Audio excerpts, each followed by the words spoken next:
অতি দুঃখের সহিত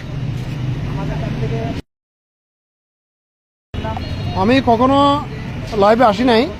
বিশেষ করে আজকে আমরা লাইভে আসার একমাত্র কারণ হচ্ছে যে আহলে সুন্নাত ওয়াল জামাতের একটি প্রোগ্রাম ছিল আজকে ঢাকাতে, কিন্তু এই ঢাকাতে প্রোগ্রামটা বানচাল করার জন্য কিছু অসাধু ব্যক্তির মাধ্যমে আজকে আমাদের গাড়িগুলো বন্ধ করে দেওয়া হয়েছে। এখানে অনেক সুন্নি জনতা আছে যারা অলরেডি আমরা রোডে অবস্থান করতেছি, আমাদের গাড়ির চাবিটা নিয়ে গেছে, আমরা সবাই এখানে দাঁড়ানো অবস্থাতে আছি, সবাই উপস্থিত আছি, কিন্তু আমাদেরকে এভাবে না যেতে দেওয়ার কারণ কি এটাই আমরা পাচ্ছি না। বলতেছে উপরস্থ মহল থেকে নিষেধাজ্ঞা দিয়েছে। এখন এই বিষয়টা আসলে উপর আল্লাহ জানে কতটুকু কি বলতে পারতেছি না। পুলিশের হাতে এখন বর্তমানে আমাদের গাড়ির চাবি অবস্থান করতেছে, ওরা চাবি নিয়ে নিছে, যে কারণে আমরা গাড়ি ছাড়ার কোনো স্কোপই নাই। এখানে অনেক সুন্নি জনতা এখানে আছে, দেখুন আমাদের প্রায় 10টি গাড়ি এখানে উপস্থিত, 2টি গাড়ি আছে, আপনারা দেখুন।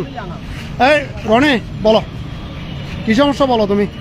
বুঝতেছি না, আমাদেরকে পুলিশে পুলিশে বাধা আসতেছে, যাইতে দিচ্ছে না। আমরা সব মুসলমান, সবার মনেই লাগে যে ফিলিস্তিনের এক মুসলমানের ভাই। বুঝতেছি না কেন আমাদেরকে যাইতে দিতেছে না। এটা একটা প্রতিহিংসামূলক মনে করতেছি। হন কি সমস্যা আছে হন। প্রিয় আশিকানে মুস্তাফা সাল্লাল্লাহু আলাইহি ইসলাম, প্রিয় ভাইয়েরা, অতি দুঃখের সাথে জানাচ্ছি আজকে শুক্রবার, আগামী শনিবার ঐতিহাসিক সোহরাওয়ার্দী উদ্যানে আমাদের ফিলিস্তিনি সাধারণ নিরহ মানুষের উপর বর্বরিত ইসরায়েল সন্ত্রাসী গোষ্ঠীর আক্রমণের প্রতিবাদে আমরা যেই ঢাকা সোহরাওয়ার্দী উদ্যানে সমাবেশ করার জন্য ইন্তজাম করেছিলাম, দুঃখের সাথে বলতেছি আজকে আমরা গাড়িতে উঠে যাওয়ার জন্য আমরা প্রস্তুত নিয়েছি। ইতিমধ্যে আমাদেরকে ইপিজেড থানা থেকে এসে পুলিশ বাহিনী আমাদের গাড়ির ড্রাইভারের থেকে চাবি নিয়েছে, চাবি দিচ্ছে না, আমাদেরকে বলতেছে ওনারা পারমিশন কপি রাখবে। দুঃখের সাথে জানাচ্ছি পারমিশন কিসের?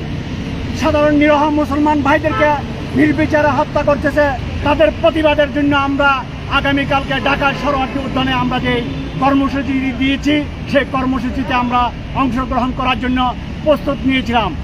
দুর্ভাগ্যজনক কী জন্য প্রশাসন আমাদেরকে যাওয়ার জন্য পারমিশন দিচ্ছে না, আমাদের গাড়ির চাবি দিচ্ছে না, সেটার জন্য আমরা প্রশাসনিকভাবে আমাদের উপরস্থ কর্মকর্তা নেতৃবৃন্দদেরকে আমরা দৃষ্টি আকর্ষণ করছি। আপনারা অতি সত্বর প্রশাসনের সাথে যোগাযোগ করে আমাদের ঢাকা যাওয়ার জন্য অতি দ্রুত পদক্ষেপ নেন, না হলে